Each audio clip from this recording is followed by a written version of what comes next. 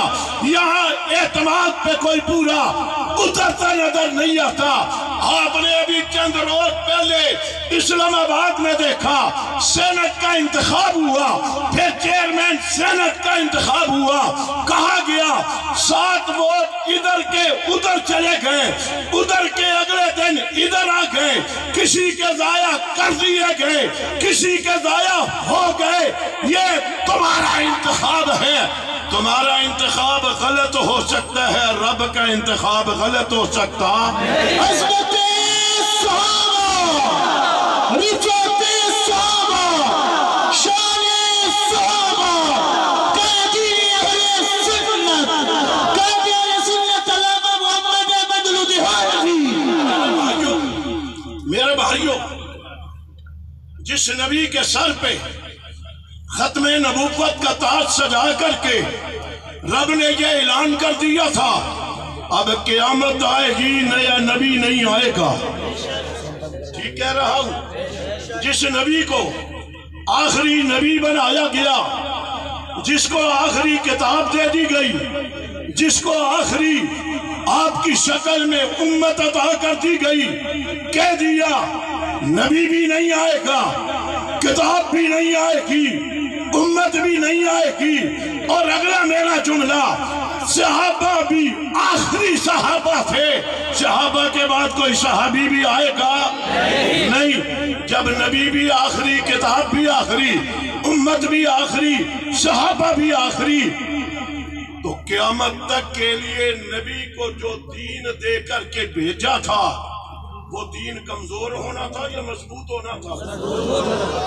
مضبوط ہونا تھا یا کمزور ہونا تھا؟ جس نے قیامت تک کے لیے رہنا تھا، رب کو پتا تھا اب نبی نہیں آئے گا، نبی کا دین جو تھا وہ لے کر کے آئے، نبی نے وہ دین پیش کیا، جن کے سامنے پیش کیا ان کو سامنے بیٹھ کر کے لینے والے کون تھے؟ کون تھے؟ کون تھے؟ صحابہ۔ قرآن پاک نبی تلاوت کرتے تھے، سننے والے کون ہوتے تھے؟ صحابہ۔ پیغمبر بولتے تھے، پیغمبر کی زبان سے نکلے ہوئے الفاظوں کو محفوظ کرنے والے کون ہوتے تھے؟ صحابہ۔ صحابہ نے ایسا محفوظ کیا، 1450 سال گزر گئے، قرآن پاک بھی محفوظ ہے، حدیث مبارکہ بھی محفوظ ہے، لادین قوتوں نے پہلے بھی چاہا قرآن پاک کو ختم کر دے، ختم کرنے والوں کا نام و نشان مٹ گیا، مٹا دیا گیا، حدیث مبارکہ کا انکار کرنے والے ان کا نام و نشان مٹ گیا، ان کی آخرت برباد ہو گئی، قیامت آ جائے گی، اللہ کا قرآن بھی باقی رہے گا، حدیث مبارکہ بھی باقی رہے گی۔ یہ تازہ تازہ ابھی حافظ صاحب کچھ باتیں کر رہے تھے، تازہ تازہ پرسوں ترسوں انڈیا میں ایک عدالت میں، وہاں کی عدالت میں ایک ریٹ دائر ہوئی ہے، وہ ریٹ دائر کرنے والا کوئی مسلمان نہیں ہے، کوئی ہندو نہیں ہے، کوئی سکھ نہیں ہے، کوئی انگریز نہیں ہے، وہ دائر کرنے والا کون ہے؟ کون ہے؟ نام کیا پورا اس کا؟ وسیم رضوی، وسیم رضوی اس کا نام ہے، شیعہ عقائد سے تعلق رکھنے والا ہے۔ اس نے انڈیا کی عدالت میں مقدمہ دائر کیا، عنوان کیا رکھا؟ اس نے کہا قرآن پاک میں 26 آیات ایسی ہیں جن آیات کو جناب صدیق اکبر، فاروق اعظم، عثمان غنی نے جبر کے ساتھ طاقت کے بل بوتے پر قرآن پاک میں داخل کر دیا، جبکہ ان آیات کا حقیقت سے کوئی تعلق نہیں تھا۔ 1450 سال کے بعد اس کو یہ یاد آیا کہ صدیق عمر عثمان نے ان آیات کو داخل کیا تھا، مطالبہ اس نے کیا ہے ان آیات کو قرآن سے نکال دیا جائے۔ میں اس